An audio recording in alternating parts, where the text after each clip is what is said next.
Hello, good morning, good afternoon, good evening. We greet you all according to your time and location of where you are. Welcome to the Parrots Media News. Of course, here we give you all the latest news gist and also bring you closer to all the things that matters.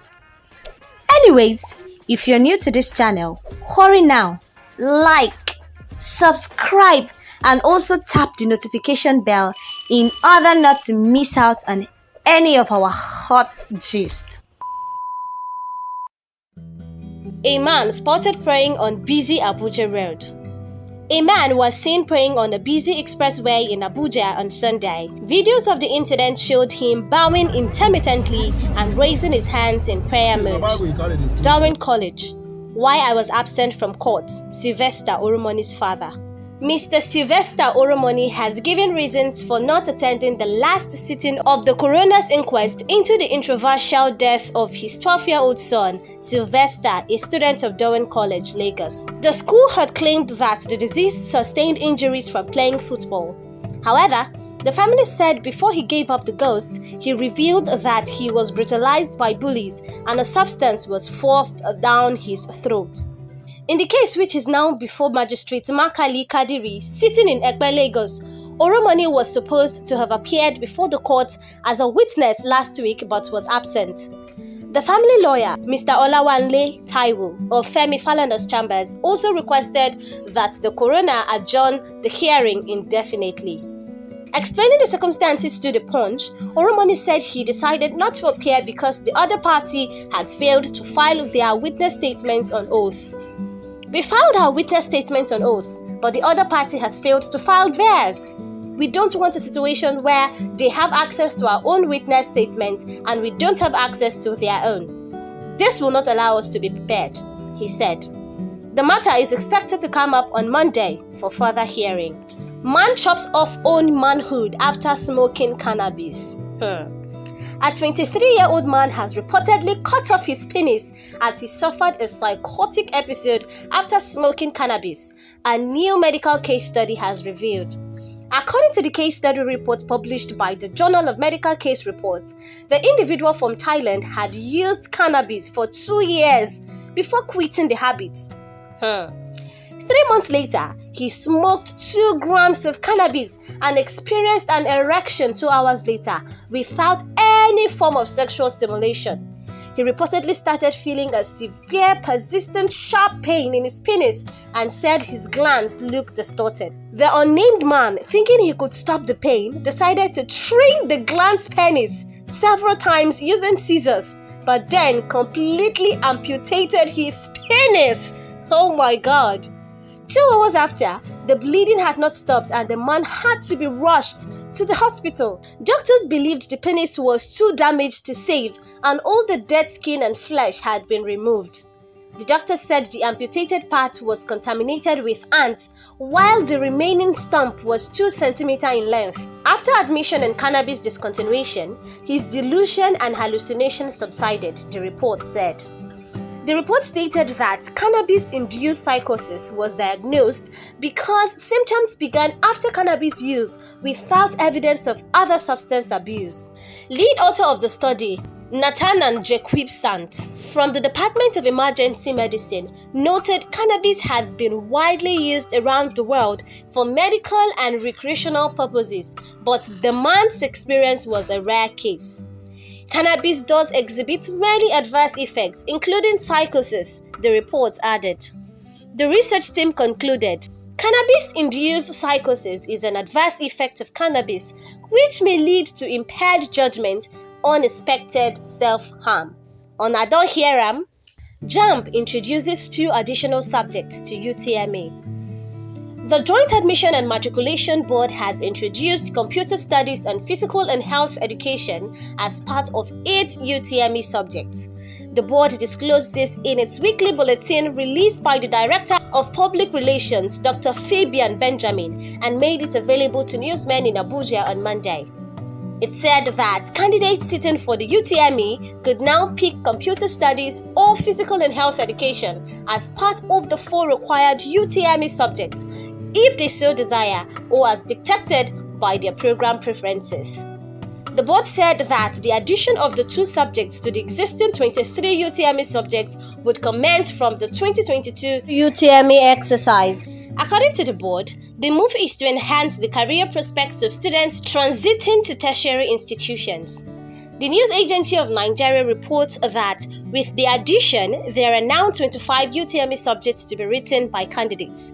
Others are agricultural science, Arabic, art, biology, chemistry, Christian religious studies, commerce, economics, French, geography, government, Hausa, history, and home economics.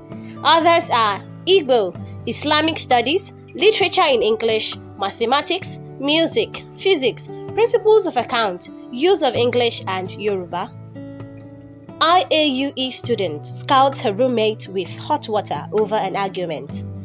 A 400-level library and information science department student of Ignatius Ajuru University of Education, David Loveling, has been accused of pouring hot water on her roommate, Angel Ogbu, leaving her with severe skin damages. According to reports, Loveling had engaged in a heated argument with her roommate, Angel, in their hostel on Monday night, January 31, over whether or not to turn on or off the power switch as they were about to sleep.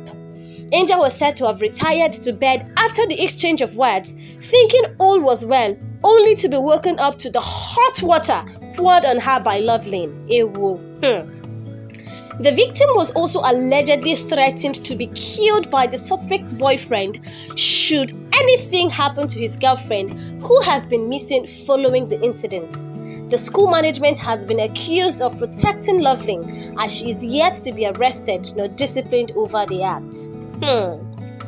Fire raises former President Obasanjo farm in Benue. A huge mango plantation belonging to former President Olusegun Obasanjo has been burnt down by unknown hoodlums at the Howe community in Gwa East local government area of Benue State. The 140 hectares plantation was torched at about 2 p.m. on Saturday by the arsonist following probable disagreement with locals over compensation for the piece of land that originally belonged to the state government. Confirming, the indigent local government chairman, Emmanuel Otsega, said it was deliberate sabotage by hoodlums. He said, "The fire on the 139 hectares farm was started at about 2 p.m. on Saturday by hoodlums, and nearly half of it is gone. It was clearly a sabotage. It was strange that there was fire outbreak in the farm because the farm was properly safeguarded, so it was obvious that it was sabotaged. We summoned a meeting of stakeholders and leaders over the matter in order to fish out the perpetrators, and by the grace of God, we have already apprehended 4 persons. An investigation is still ongoing to fish out more culprits." When contacted, the director of the State Fire Service, Mr. Donald Ikiaza, said his office received a call from the police Saturday afternoon and successfully put out the fire late at night. When we received the call from the police in Alaide, the local government headquarters, I dispatched my men to the police immediately, and we were able to put out the fire outrightly. In fact, my men, while coming back to Makodi that night, were caught by armed robbers who beat them seriously and collected all the money they had on them, including their handsets. So that was the compensation we got for fighting the fire at Obasanjo's farm. As for the exact cause of the fire, the men who went there said the people were fighting for compensation for land. Maybe the land was not adequately compensated, so that is why they decided to set fire on the farm. That is the only information I got from them. But it was not all the farm that was burnt. Some trees are still there. The seeds were also saved, he said. Man lures kills 2 Keke riders and a motorcyclist in Jos. A man who specializes in luring tricycle drivers before killing and making away with their Keke Napep has been apprehended. Security operatives have arrested a 31-year-old who reportedly killed more than 3 Keke Napep riders in Jos and taken away their tricycles. The man has been identified as Samson Eze. He reportedly lured his victims by pretending that he wants to charter them to his house to carry some things, but unfortunately, when they get to his house, he kills them, takes possession on their tricycles, and throws their corpses in his sockaway.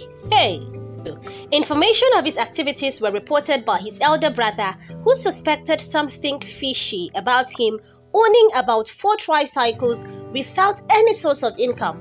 So on the day he killed the last person that led to his arrest, he lured another Keke rider and killed him. Little did he know that his brother was coming with policemen because he saw him going to the house with another Keke rider. When arrested and paraded at the police headquarters in Jos, he confessed to killing them because he needed money to travel abroad. Now wow. This is just the beginning. 100-level student of Modibo Adama University of Technology, Yola, fainted after seeing her first semester results. Hey! Instead of doing Yahoo, I am glad and ever proud of myself for venturing into pap making business when I clocked 19. I might not have had cars, thousands of naira from it, but I know with God, time, patience and right planning, I will definitely get to the top, says hardworking Nigerian youth Yakubu Jimo John. The most active follower of the Parrot Media for the month of January 2022. Adisa Belikis and Baba officials. Thank you for being the most active follower of the month of January 2022. The Parrot Media team really appreciates your love and unlimited support. We love you plenty, fala. We love you scatter. We promise to always bring you closer to all the things that matter. Guys, make sure you follow the Parrot Media. Hot gist back to back. Follow us. We love you and we celebrate you.